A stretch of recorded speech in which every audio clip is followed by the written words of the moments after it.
Hey guys, my name is Joanna, also known as Just Another Flutist here on YouTube, and today we're going to be talking about some of the blunders that I have made as an online flute teacher. I've never actually been overseas. I have only been in North America my entire life. Not because I don't want to go overseas, but because one, I just never had the chance to, and two, it's really expensive. And so it doesn't necessarily occur to me that not everywhere in the world has daylight savings. When daylight savings starts, it means that you are fast forwarding an hour. I think is that most Asian countries don't have daylight savings. So as you can imagine, if I were to coordinate a lesson with someone in Singapore, normally the student would show up like right on the dot on the hour that we said that we were gonna have our lesson. Never late. Sometimes she would even call like a minute early. It was really odd to sit there and like 5 minutes goes by, 10 minutes goes by, 15 minutes goes by, and she's still not answering any of my emails or anything like that. It was actually morning on her side, I think. 30 minutes goes by and I'm like, what the heck is going on? And then finally, like 45 minutes later, she emails me and goes, it's only 8:45 a.m. my time right now. And I'm like, oh, right.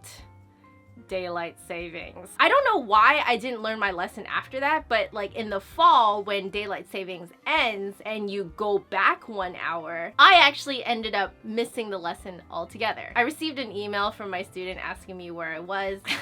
So with my student in Singapore, I thought that I had already learned that, you know, like different parts of the world don't have daylight savings, and so I need to watch out for that. So it was an even bigger shock to find out that there are parts of the United States, which is the country that I was born in, that do not do daylight savings. I have also missed lessons with people in Arizona. During daylight savings, when I am fast forwarded an hour, I'm actually in the same time zone as them. I'm in Pacific Standard Time.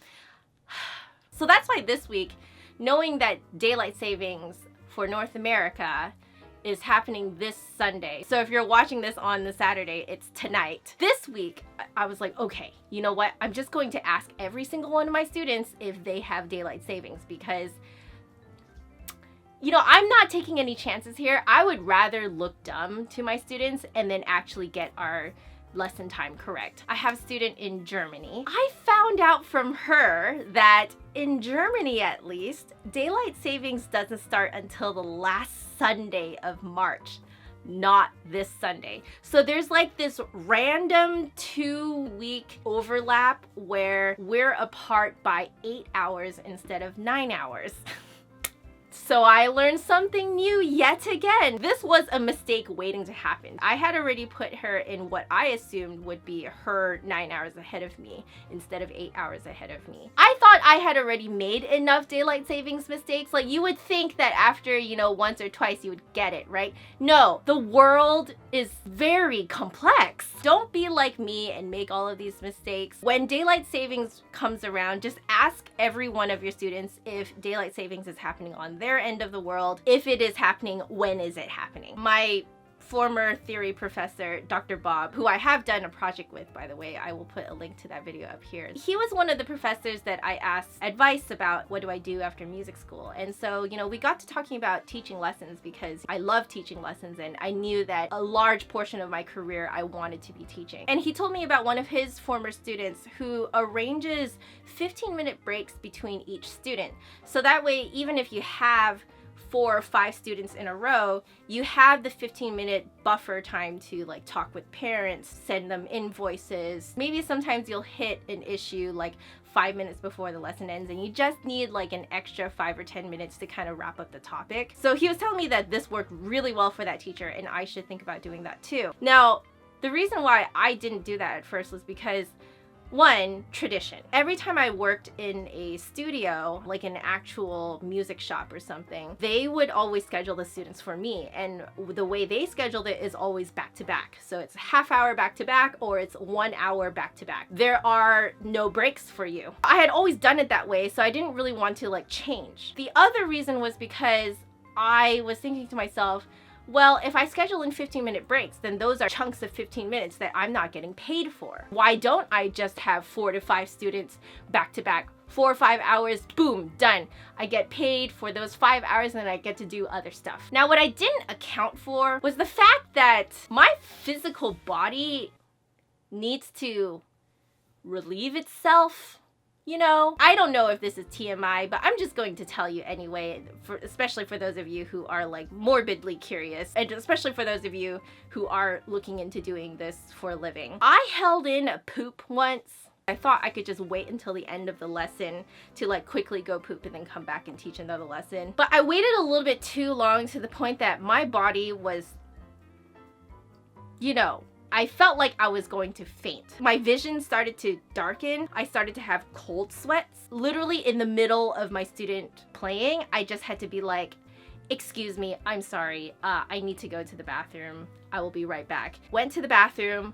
I relieved myself. Immediately, my vision came back. I stopped having cold sweats. And then I came back, but I had wasted like 5 minutes of my student's time with my student just kind of awkwardly sitting there trying to play some things without acknowledging the fact that she probably knew that I went to go take a poop. Don't do that. Even if you don't schedule in those 15 minutes, you do end up spending like half an hour to an hour after you teach all of your lessons in a row to be like sending out invoices, and then you have to like go back and review your students' notes to like remember which student needed which invoice when. It's not as easy as just like, oh, you know, I'll see you again next week, same time. It doesn't work like that because people are just way too busy for that kind of extremely regular schedule these days. The other thing is that I don't always remember to bring water in with me, especially if I'm going to sit down and teach a few lessons in a row. So having that 15-minute break really helps. You can go grab a cup of water, you can chug the cup of water,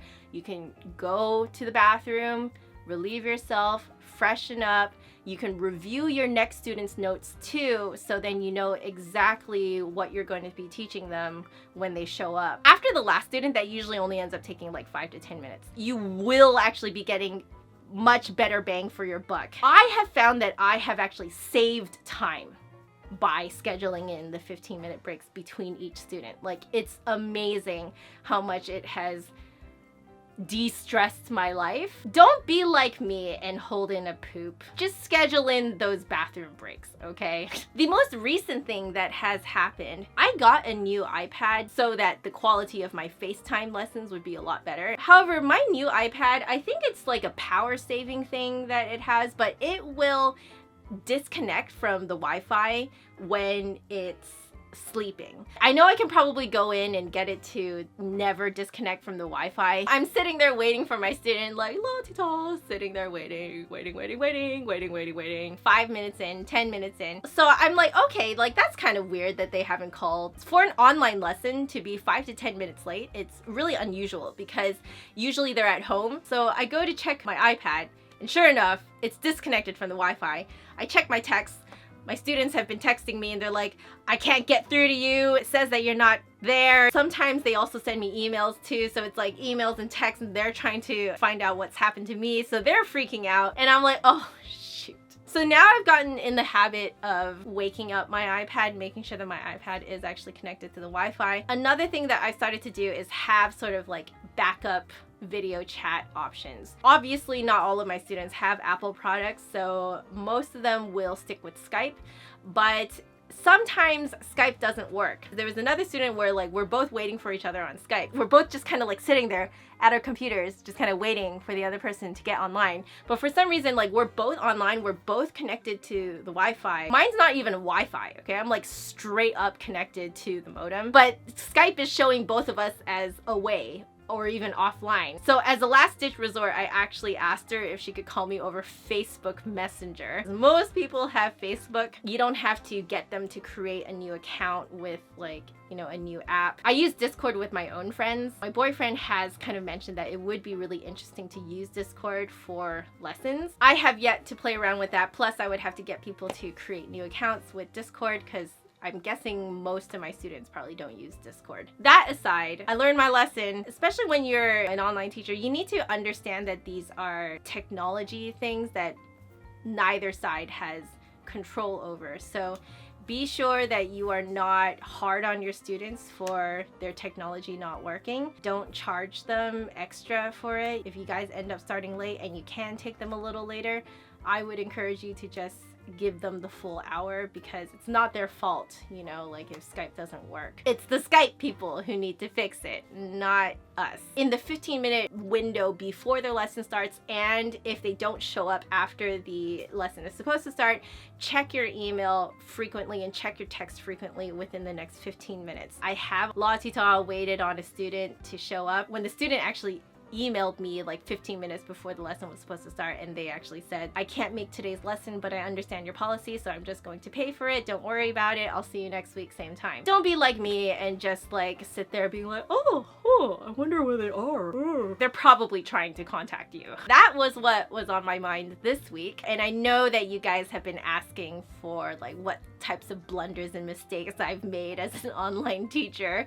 So I hope you guys enjoyed it. Let me know in the comments below what funny things have happened between you and your teacher or you and your students, and what do you do now to prevent those mistakes from happening. I would really love to know, and I'm sure everyone else would love to know as well. As usual, if you like this video, make sure you give me a big thumbs up and hit subscribe for new videos every Saturday. This is my last video, which I will put a link up here for you guys to check out. If you want to catch me during the week, my social media networks are down there, but otherwise I will see you guys next week. Bye.